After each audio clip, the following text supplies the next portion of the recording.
Dear friends, welcome back to my channel Place Classes. Today in this video we will learn passive voice of past perfect tense. Dear friends, आपका अपने channel place classes में स्वागत है। आज के video lecture में आप past perfect tense का पैसिव वॉइस सीखेंगे। ठीक है, पास्ट परफेक्ट टेंस का अब तक आप present indefinite tense, present continuous tense, present perfect tense, past indefinite tense, past continuous tense का वीडियो लेक्चर अपलोड हो चुका है और शायद आप सीख भी लिए होंगे। आज के वीडियो लेक्चर में जो आप सीखेंगे वो आपका पास्ट परफेक्ट टेंस है। यदि कोई सेंटेंस पास्ट परफेक्ट टेंस में हो और पैसिव वॉइस में हो तो उसका ट्रांसलेट कैसे करेंगे आज के वीडियो लेक्चर में आप सीखेंगे।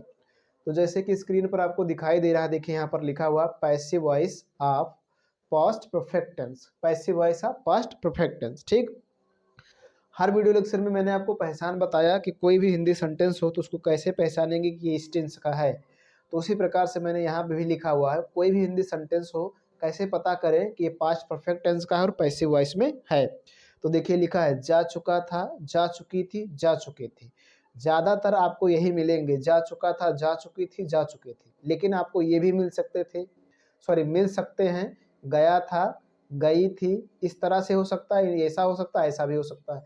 गए थे ऐसा भी हो सकता है, ऐसा भी हो सकता है। लिया था, किया था, दिया था, आज ऐसा भी मिल सकता है। बट आपको सबसे ज़्यादा जो मिलने वाला है पहचान वो मिलेगा जा चुका था, जा चुकी थी, जा चुके थे।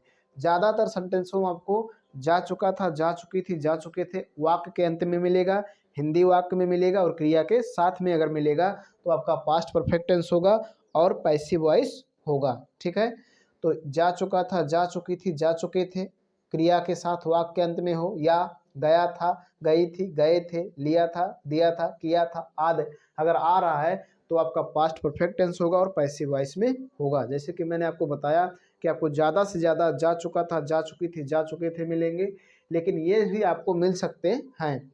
तो ऐसा भी आए तब भी आपका पास्ट परफेक्ट टेंस होगा और पैसिव वॉइस में होगा, उसमें एक और क्रिया होगी, वो क्रिया के साथ आएगा। डियर फ्रेंड्स, आज के वीडियो लेक्चर में आप सिंपल और नेगेटिव सेंटेंस को सीखेंगे हर वीडियो लेक्चर की तरह। ठीक, तो सिंपल सेंटेंस में मैंने एग्जांपल्स को लिखा है, उसी एग्जांपल के माध्यम से इसके पहचान को क्लियर करेंगे। डियर फ्रेंड्स, जैसे कि स्क्रीन पर आपको देख रहे हैं यहाँ पर लिखा हुआ है सिंपल सेंटेंस, और सिंपल सेंटेंस में मैंने 4 एग्जांपल्स को लिखा हुआ है। कार्य किया जा चुका था, देखिए अंत में आया जा चुका था। पेड़ लगाए जा चुके थे, अंत में आया जा चुके थे। खेत जोते जा चुके थे, सॉरी यहाँ थे रहेगा। ठीक है, उसको पहले ही धमकाया जा चुका था। तो जा चुका था, जा चुकी थी, जा चुके थे के अंत में आया। मैंने अभी आपसे कहा कि ज़्यादातर आपको जा चुका था, जा चुकी थी, जा चुके थे मिलेंगे और क्रिया के साथ होंगे। देखिए इसमें किया मतलब करना एक और क्रिया है, लगाना एक और क्रिया है, जोतना एक और क्रिया है, धमकाना एक और क्रिया है। तो यहाँ पर मेन वर्ब कोई और होगा।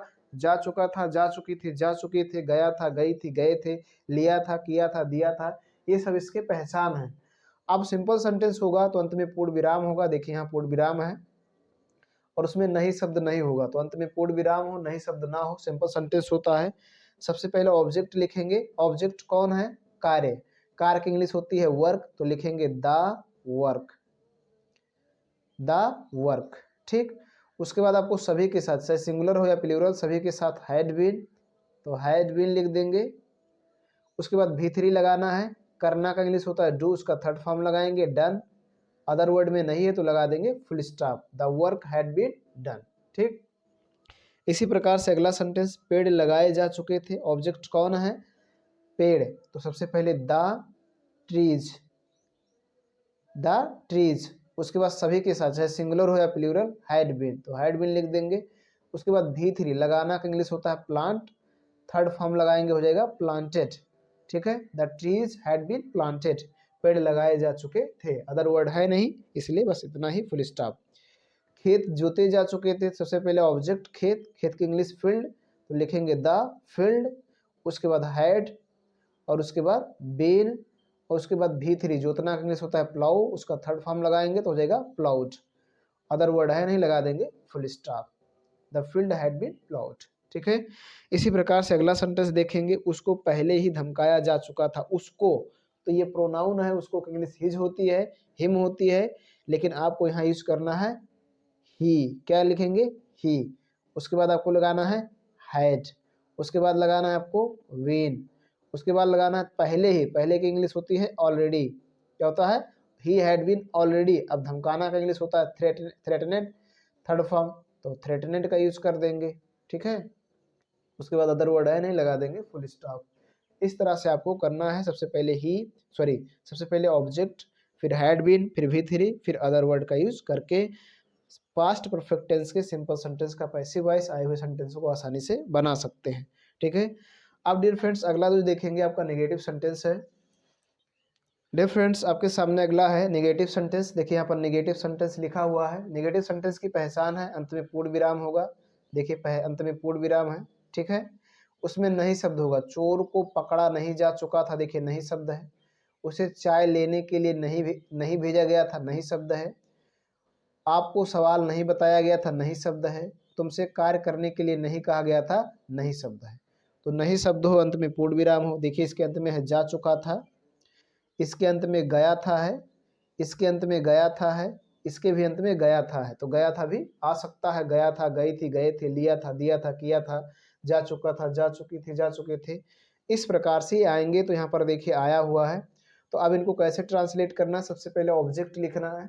तो ऑब्जेक्ट लिखिए चोर को, तो चोर को इंग्लिश होगा द थीफ, क्या यूज करेंगे, द थीफ। उसके बाद आपको लगाना है हैड।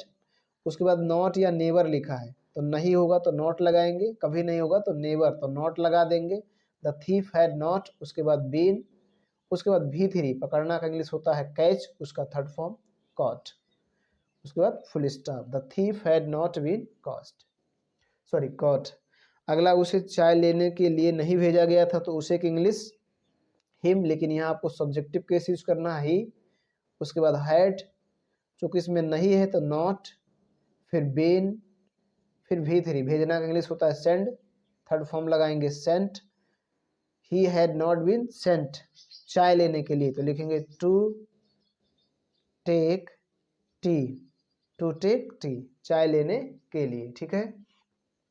अगला सेंटेंस आपके सामने, आपको सवाल नहीं बताया गया था, तो आपको इंग्लिश होगा यू। उसके बाद आपको लगाना है हैड, नहीं है तो नॉट, कभी नहीं होगा तो नेवर। उसके बाद बीन, उसके बाद V3 बताना का इंग्लिश होता है टेल, उसका थर्ड फॉर्म लगाएंगे टोल्ड द